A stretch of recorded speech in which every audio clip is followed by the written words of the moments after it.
Hi, I'm Girish Kumar, and in this short video, I'm going to explore how income inequality impacts public health. The first question is, how does income inequality affect life expectancy across countries with similar GDP per capita?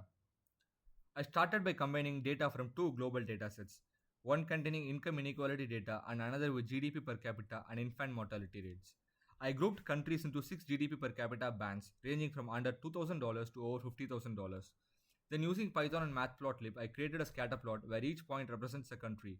The x axis shows the Gini coefficient, a measure of the income inequality where 0 means perfect equality and 100 means extreme inequality.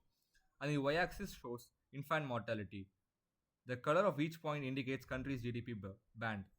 From the plot, the pattern is clear. In low income countries, we see both higher Gini values and higher infant mortality. This means more inequality often goes hand in hand with worse child health outcomes. In contrast, in high income countries, even when the Gini is somewhat high, infant mortality is generally very low, indicating the wealthier countries may have safety nets or healthcare systems that buffer the effects of inequality. This visual highlights a key insight. Income inequality amplifies health risks, especially where resources are already limited. So, even among countries with similar GDP per capita, inequalities can dramatically shape health outcomes. The second question is that is there a threshold of income inequality beyond which infant mortality significantly increases? The code first standardizes column names and trims white space from country names.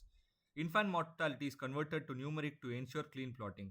From the inequality dataset, the most recent Gini coefficient is taken for each country by sorting by year and dropping duplicates.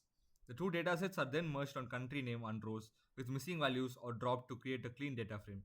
A scatter plot is then created with each country represented as a dot. The x-axis shows the Gini coefficient, which measures the income inequality, while the y-axis shows infant mortality. Two vertical lines are added, one at Gini is equal to 40 and one at Gini is equal to 50, to test if there is a threshold that exists beyond which mortality increases significantly. From the output, we observe that most countries with Gini below 40 have relatively lower infant mortality rates, clustering near the bottom left. As the Gini crosses over 40, the spread of infant mortality becomes much wider, with several countries exceeding 50, 100, and even 150 deaths per thousand births. Beyond Gini equal to 50, although fewer countries fall in this range, high infant mortality is still seen, indicating persistent vulnerability. Therefore, the result suggests a possible threshold effect around a Gini of 40, beyond which inequality may begin to strongly correlate with worsening infant health outcomes, supporting the idea of extreme inequality might act as a tipping point in undermining child survival. Third question is that do countries with higher literacy and education access exhibit lower income inequality? After cleaning column names and trimming country names, the code ensures literacy values are numeric. It then selects most recent Gini coefficient for each country, merges it with literacy data, and drops missing values to prepare a clean data set. Finally, a scatter plot is created with literacy rate on the x-axis and Gini coefficient on y-axis, where each point represents a country. From the resulting plot, we can observe that while countries with very low literacy rate often have higher inequality, a significant number of countries with high literacy still exhibit a wide range of inequality, from low to very high Gini values. This suggests that while basic education access may be a foundation, it does not guarantee reduced income inequality on its own. Other factors like wealth distribution, policies, labor markets, and access to higher education may play a more dominant role.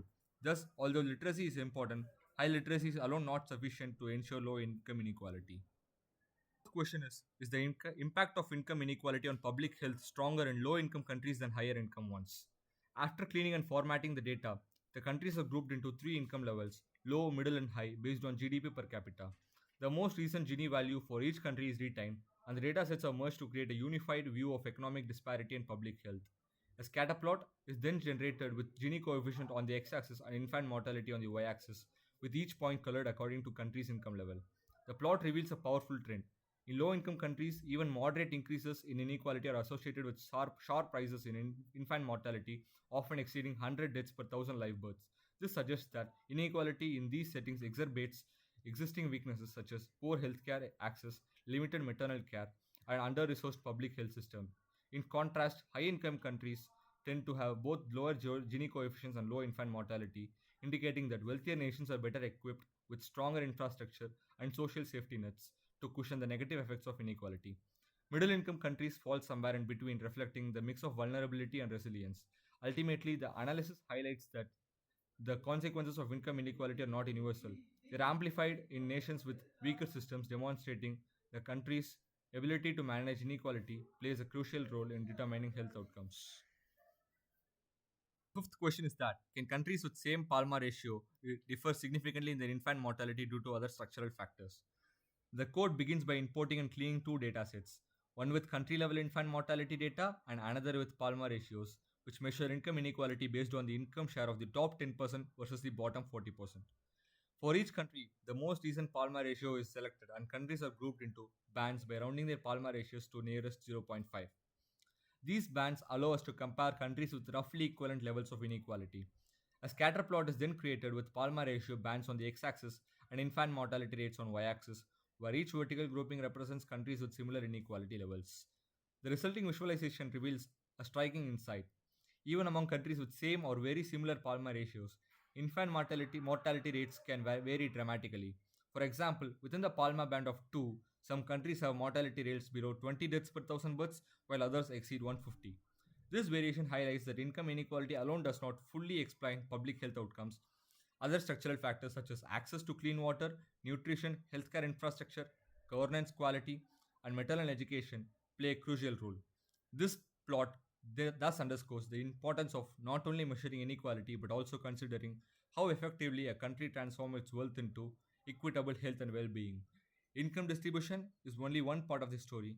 The strength of institutions and social investments often determines whether that inequality translates into poor health outcomes. Thank you.